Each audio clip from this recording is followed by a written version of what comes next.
स्पर्धा परीक्षांची तयारी म्हणजे एका मोठ्या महासागरात उतरण्यासारखं आहे नाही का? आणि यातून यशस्वीपणे बाहेर पडायचं असेल तर आपल्याकडे एक अचूक नकाशा हवा. आज आपण असाच एक जबरदस्त नकाशा उलगडून पाहणार आहोत, ज्याचं नाव आहे ज्ञानसूत्र.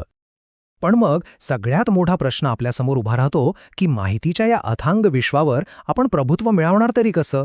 खरंच प्रत्येक विषयाचा प्रत्येक लहान सहान तपशील लक्षात ठेवणं शक्य आहे का? याच प्रवासात आपल्याला गरज पडते एका परफेक्ट नकाशाची. आणि हो, हे ज्ञानसूत्र म्हणजे केवळ फॉर्म्युल्यांनी भरलेलं पुस्तक समजू नका. नाही, हा तोच नकाशा आहे जो आपल्याला या प्रवासात योग्य दिशा दाखवणार आहे. चला तर मग आपल्या प्रवासाच्या पहिल्या टप्प्याला सुरुवात करूया. इथे आपण भूमितीच्या स्थिर, शांत जगाचं मोजमाप कसं करायचं हे शिकणार आहोत. आपला प्रवास अगदी मूलभूत गोष्टीपासून सुरू होतो, म्हणजे दोन बिंदूंना जोडणाऱ्या सरळ रेषेपासून. हे जे सूत्र दिसतंय ना, ते आपल्याला नकाशावरच्या दोन ठिकाणांमधला सगळ्यात जवळचा रस्ता दाखवतं असं समजा. आता हे बघा, आपल्या आजूबाजूला दिसणारे वेगवेगळे आकार, जसं की वर्तुळ, पॅराबोला किंवा लंबवर्तुळ, या सगळ्यांना किती सोप्या आणि सुंदर समीकरणांमध्ये बसवता येतं. खरं तर ही समीकरणं म्हणजे या आकारांची ओळखपत्रच आहेत. आणि हो, नकाशा नीट समजून घ्यायचा असेल तर अशा काही लहान सहान पण अत्यंत महत्त्वाच्या गोष्टींवर लक्ष द्यावं लागतं. जसं की लॅटिस रेक्टम हा एकच पॅरामीटर आहे जो आपल्याला या वेगवेगळ्या आकारांमधला नेमका फरक काय आहे हे अगदी स्पष्टपणे सांगतो. ठीक आहे, आतापर्यंत आपण स्थिर जगाबद्दल बोललो. आता वेळ आली हे गतिमान जगात प्रवेश करायची. आपण भूमितीकडून थेट कॅल्क्युलसकडे झेप घेतोय, अशा जगात जिथे प्रत्येक गोष्ट क्षणाक्षणाला बदलत असते. या बदलत्या जगाची दोन मुख्य इंजिन्स आहेत, अवकलन आणि समाकलन, म्हणजे डिफरन्सिएशन आणि इंटिग्रेशन. अवकलन आपल्याला कोणत्याही एका क्षणी होणाऱ्या बदलाचा वेग सांगतं, तर समाकलन त्या सर्व लहान लहान बदलांना एकत्र जोडून त्याचा एकूण परिणाम काय होतो हे दाखवतं. म्हणजे त्या एकाच नाण्याचे दोन बाजू आहेत. आणि मग येतो लाइबनिझचं प्रमेय. खरं सांगायचं तर हे एखाद्या जादूच्या छडीसारखंच काम करतं. कितीही गुंतागुंतीची इंटिग्रलची समस्या असो, हा प्रमेय तिला अगदी सोप्या पायऱ्यांमध्ये मोडून काढतो आणि आपल्याला थेट अचूक उत्तरापर्यंत घेऊन जातो. चला, गणिताच्या अमूर्त जगातून आता थोडं बाहेर येऊया आणि पदार्थांच्या खऱ्याखुऱ्या मूर्त जगात प्रवेश करूया, म्हणजे रसायनशास्त्राच्या जगात.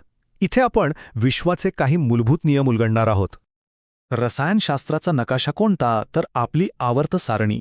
या नकाशावर आपल्याला अगदी स्पष्टपणे काही ट्रेंड्स दिसतात, जसं की अणुत्रिज्या. आपण डावीकडून उजवीकडे जातो तसतशी ती कमी होत जाते. हे सगळं ठराविक नियमांनी घडतं.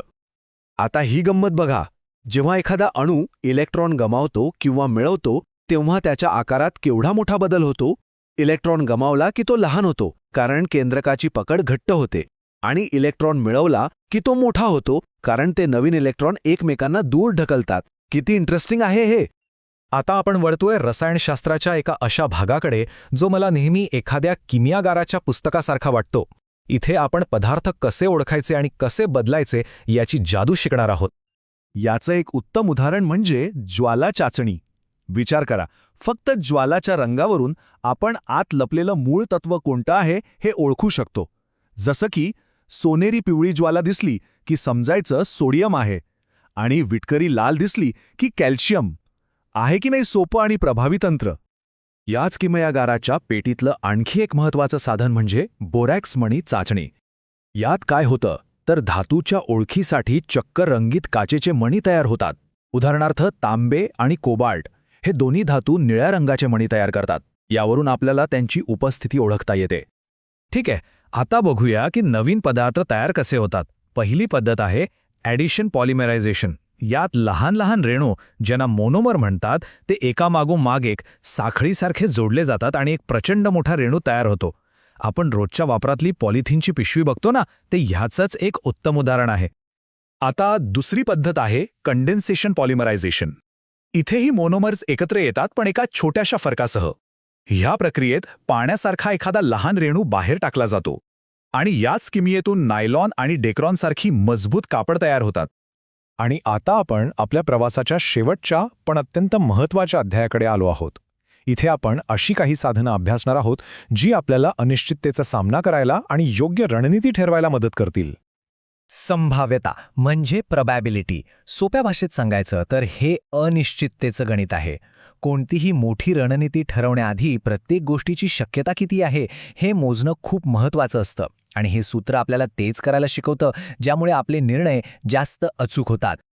आणि हा जो फॉर्म्युला आहे ना, तो तर एका भविष्यवाणी करणाऱ्या साधनासारखाच आहे. याच्या मदतीने आपण मोठ्यात मोठ्या द्विपदी विस्तारातील एखादं ठराविक पद तो संपूर्ण विस्तार न करताही शोधू शकतो. विचार करा, आपला किती वेळ वाचेल. हा एक खूप महत्त्वाचा शॉर्टकट आहे. तर या नकाशाच्या मदतीने आपण गणिताच्या भूमितीपासून ते रसायनशास्त्राच्या किमयेपर्यंतचा एक मोठा प्रवास पूर्ण केला आहे.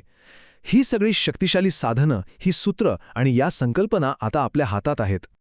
पण एक गोष्ट नेहमी लक्षात ठेवली पाहिजे. नकाशा हा फक्त प्रदेशाची माहिती देतो. तो स्वतः प्रदेश नसतो.